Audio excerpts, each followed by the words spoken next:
Bonjour à tous. Bon là je vais dire quelques mots sur certains pays du Maghreb qui sont en train de se surarmer. Bon, je ne sais pas si on s'oriente vers une guerre entre deux pays, hein, puisque le Maroc s'arme, l'Algérie fait de même, hein. Et à chaque fois que l'un des pays fait une commande d'armement, l'autre pays fait de même. Mais bon, dans cette nouvelle vidéo, je vais vous dire encore quelques mots sur le Mahdi, hein, et je vais surtout parler de la situation du monde avant qu'il se manifeste sur Terre. Bah, certains hadiths nous disent que le Mahdi sera reconnaissable par une marque sur son front et un grain de beauté sur son visage. Bon, quelle sera la situation du monde avant l'arrivée du Mahdi, hein? Bah, il se manifestera à une époque de grande persécution contre les croyants, hein. Et les hadiths sont assez explicites sur la situation des musulmans avant l'arrivée du Mahdi, hein. Le prophète Mahomet disait, à la fin des temps, leurs dirigeants causeront à mon peuple de graves difficultés, hein, à tel point qu'il n'y aura nulle part le moindre confort pour les musulmans. Bah, ce hadith nous explique qu'avant la venue du Mahdi, hein, les personnes manquant de morale religieuse, hein, et développant un caractère violent et cruel arriveront au pouvoir dans certains pays musulmans. En fait, les dirigeants de certains pays musulmans ont déjà commencé à opprimer leur peuple musulman en leur imposant des régimes despotiques.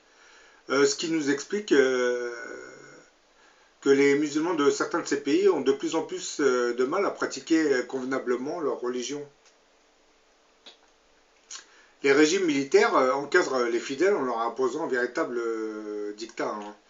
Et les difficultés économiques rendent leur vie encore plus difficile, hein. Toute révolte sociale conduite par des islamistes, hein, sera systématiquement réprimée, hein.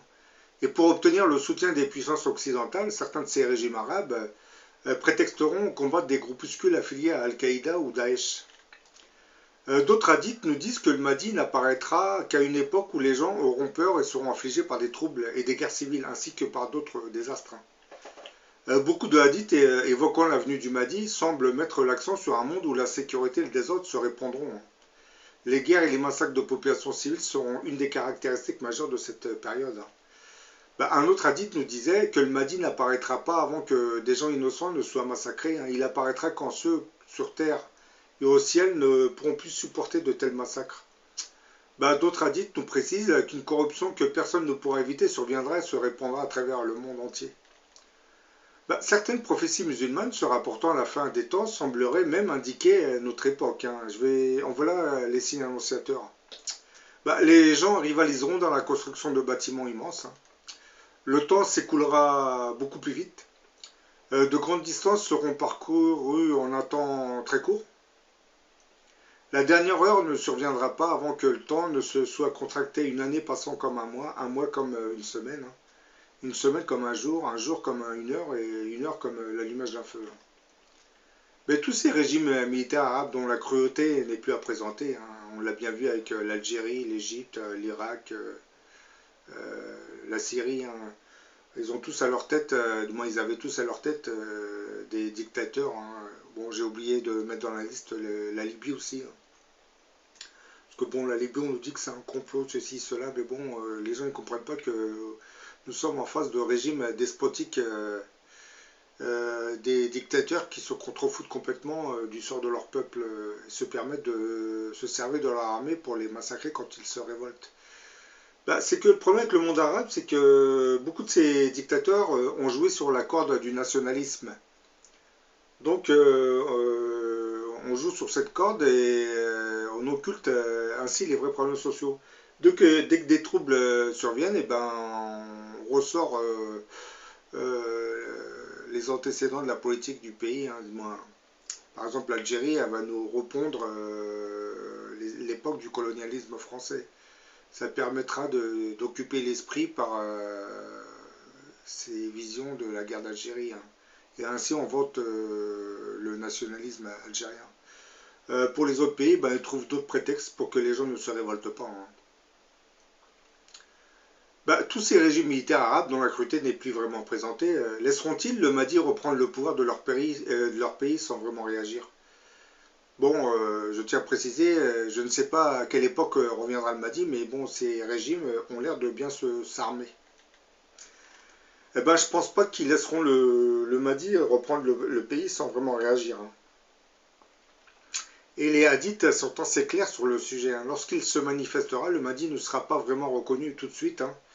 Une partie du monde arabe le combattra militairement parlant, hein. Précisons tout de même que cette coalition d'armées arabes envoyée contre le Mahdi sera le fait des régimes arabes, hein, qui, craignant de perdre leur pouvoir, feront mine de ne pas reconnaître le Mahdi attendu malgré les multiples signes qu'il l'avait annoncé, hein.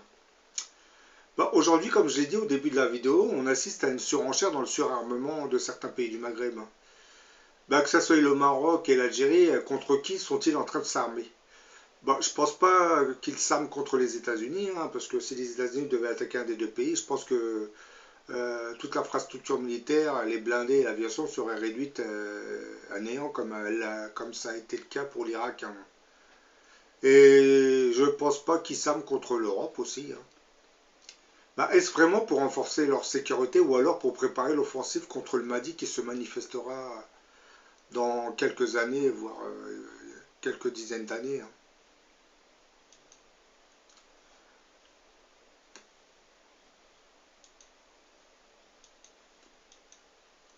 Bah, prenons le cas de l'Algérie qui est dirigée par un président Bouteflika pratiquement inexistant qui passe son temps à venir se faire soigner dans les hôpitaux français.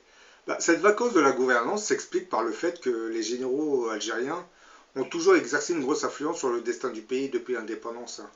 Les présidents qui se font élire, bon, c'est des mascarades électorales bien entendu, hein, n'ont pas de réel pouvoir, hein. Ce sont des marionnettes entre les mains d'un régime militaire qui impose sa loi, hein. Et dans une économie à ce point dépendante du gaz et du pétrole, hein, c'est-à-dire c'est plus de 90% des exportations, bah, l'effondrement du prix des hydrocarbures crée de grosses tensions actuellement.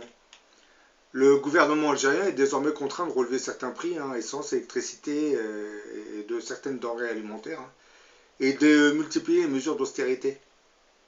Bah, tant que les généraux redistribuaient la rente sous forme de subventions, tout allait très très bien, hein.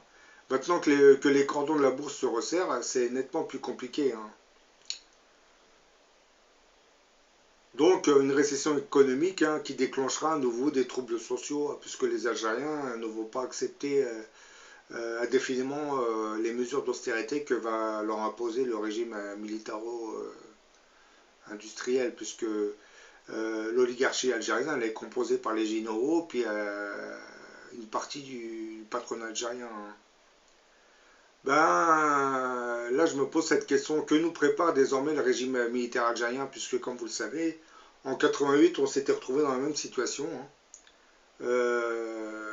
La baisse des hydrocarbures est en train de nous installer, du moins installer le pays, dans la même situation qu'elle était avant 1988. Donc, vont-ils re-stimuler des émeutes pour s'imposer à nouveau au peuple algérien? Je n'en sais rien.